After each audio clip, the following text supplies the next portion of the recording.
Hi, this lecture was focused on structural testing. In the previous lecture, we saw how to come up with tests from the requirements. Now we're going to look to the structure and try to do the same.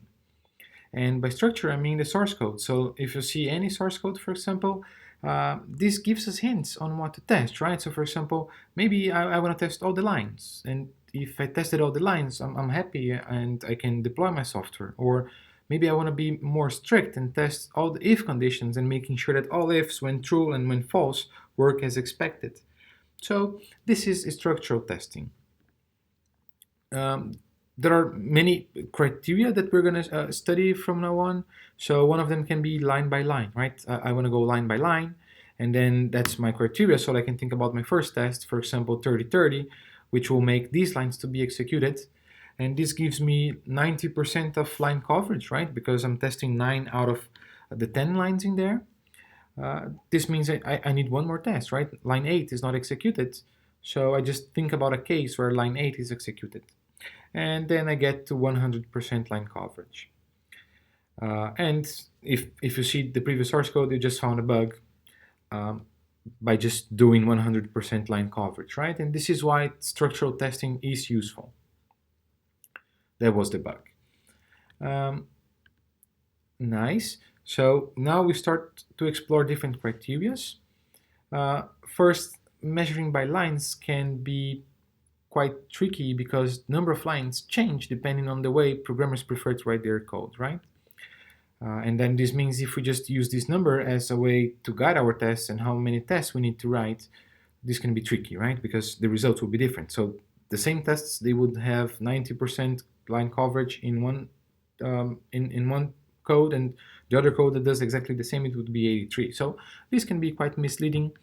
What we try to do is, instead of looking to the number of lines, we try to see basic blocks. And basic blocks are basically a straight sequence of lines of code that don't take branch decisions. They're not ifs, for example. For example, if you see this piece of code, the first basic block we have contains two lines, ln equals to left, rn equals to right, and then we create a new block because now it comes a branch decision. So ln greater than 21, this is an if. And then this means that there are now two possible way out of this block, right? The true path and the false path. And that's what we try to do. And if you calculate coverage by looking to this control flow graph, as we call, this gets a bit less sensitive to the way programmers develop their software. This also helps us to make this discussion in a more generic way so that it works for any programming language. And then we can just think about block coverage, right? Okay. Then we started to discuss more complex problems, and you can see in this one we have lots of ifs and fors, and this is more of a real world example, complex code. And then what we saw is that if we look to the control flow graph, what we want to do is to test more than just the blocks, but to test all the different branches that we have. So if I have the true path and the false path, I want to make sure that I test them both. If we look to the control flow graph, it means to make sure that we have tests covering all these edges, right? The arrows in there. I can start to do this. For example, if I try the first input, cats and dogs, this is what happens. I'm covering a few of them. I'm not covering the ones in black. In one test, I need another test for that, but I just found a bug, right? And that is why structural testing works. So we fix the bug, and then we just do the other test, and we need to cover now the black arrow there. We just think about one more scenario, and that's it, we got there. So this is what we call branch coverage, because this means as soon as we have a branch, I have the false and the true path, and I will have a test that goes to the false and a test that goes to the true. To all my conditions, right? To all my tests. Sorry, to all my branches. This is what means to get 100% branch coverage. But that might not be enough, because if you pay attention in this example, actually, we have this big if block, and the if contains more than one condition, right? And maybe there's a bug in my software that happens in a specific combination of these conditions. So what we can try to do is, if we look to the right, we had the old if condition, we can expand it. and make sure that each condition is in one block in there. If we do this, this means our control flow graph gets bigger, and I just have more edges to test. And if I test them all, if I have tests covering all arrows at least once, I have 100% condition coverage, right? And please note the relationship because line coverage, branch coverage, and condition coverage, the three that we saw. And if you get 100% branch coverage, you for sure get 100% of line coverage. But the contrary, line coverage, 100% line coverage doesn't imply 100% branch coverage, right? So there's a subsumption relationship in there. And the same for condition coverage. If you get 100% condition coverage, you get for sure 100% branch coverage and 100% sure line coverage. But if you have 100% line coverage, you're not sure that you get 100% condition coverage as well, right? I gave you one exercise because this is the kind of exercise I usually ask in the exam, which is I give you a problem and then I ask you the minimum amount of tests you would need to get 100% line coverage, branch coverage, condition coverage. We solved this together. For this case, one test is enough for 100% line coverage. Then we went for branch coverage. We saw that two tests were enough. And then condition coverage, we just break down the big if block, and then we needed 3 tests for this case. So practice this, okay? But then the question is, we're getting better and better. Condition coverage is definitely more rigorous than branch coverage and then line coverage, but does this mean we're testing all the paths? And the answer is no, we're not, because in condition coverage, you're just covering one arrow, and if you cover it, you're happy, right? And one test may cover many different arrows from different branches at the same time, but it doesn't mean you're testing all the possible paths or all the possible combinations. So if you have a condition like this, A and then parenthesis B or C, you have 8 different combinations, right? So 2, because true or false, this is a binary problem, to the power of 3, because we have 3 different conditions in there. It's 8, and this means we would have to test 8 different paths to make sure that we're testing all possible combinations.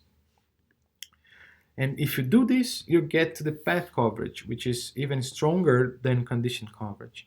But the problem with path coverage is that it can be quite tricky to get in there. You may have just too many paths to cover, that's impossible to pay. Or there might be paths that are so hard to get, and then the 100% number will be tricky to get. So yeah, path coverage is a nice idea, but can be quite tricky to apply in many real scenarios. So what we try to do, if you want to be stronger than condition coverage, is to think about the important combinations to test. And we discussed the MCDC criteria, and the idea is that MCDC will tell us which ones to test, right? I don't want to test the entire 100% path coverage because that's too expensive, but then what are the important combinations to test among all the combinations that I have? And what MCDC does is to try to find, for each condition, situations in which that condition independently changes the outcome. And this makes then that test useful, because if there's a bug around that condition, something changes, those pair of tests will fail. So for example, for condition A, if we look to cases where A independently changes and the outcome changes as well. So for example, true, true, true, and then false, true, true. So A is the only one that changed, but the outcome changes. This means 1 and 5, they're a nice test for A, because if something happens, something happens in the problem, there's a bug, the outcome will change, and then these 2 tests will capture the bug, right? The outcome won't be true or won't be false, and the test will fail. If I keep repeating this, looking for all tests that can independently test the conditions, I can see that for A we have these 3 pairs, for B we have 1 pair, for C we have 1 pair. Try to do these at home because this is usually an exam question as well. These are the tests we need. But what we can do is, as soon as we have this set of tests, we can try to minimize them, because With MCDC, if this and this is a binary problem, right? True or false all the times. This means that with n plus one, n being the number of conditions, n plus one tests, it should be enough. So we have three conditions. With four tests, this should be done. So if you really think about it, if we get tests 2, 3, 4, and 6, these tests, they are sufficient to test this expression in there. 2 and 6 exercise A very well, 2 and 4 exercise B, 3 and 4 exercise C. So this is the MCDC coverage criteria. So modified condition decision coverage is the name. And why is it called like that? Because when you think about conditions, each conditions, they are true and false at least once. Each decision is taken at least once.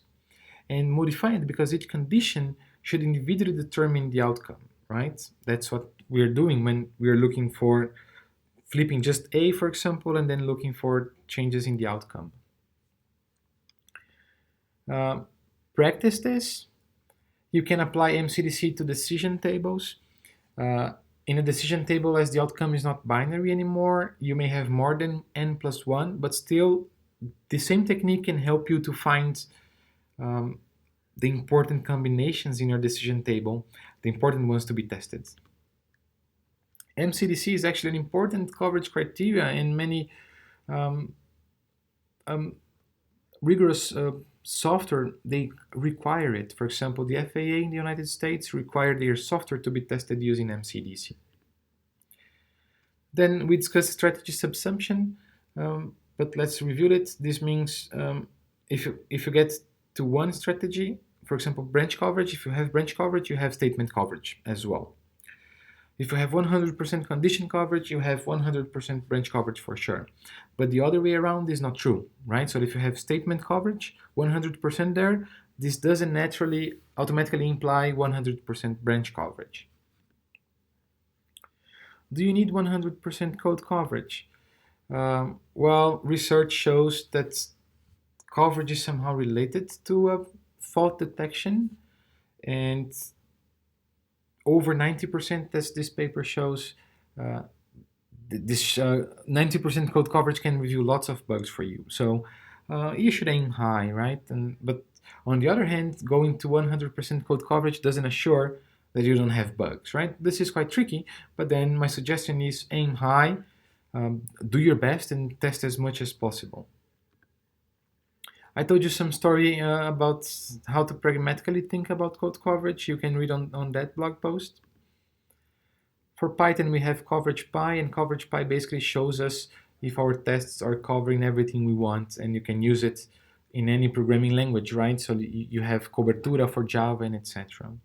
So this was the lecture on structural testing, okay? We focused on the different criteria: line coverage, branch coverage, condition coverage, path coverage, and MCDC, and this is what you need to know, not only from the theoretical perspective, but also how to apply those things to find bugs.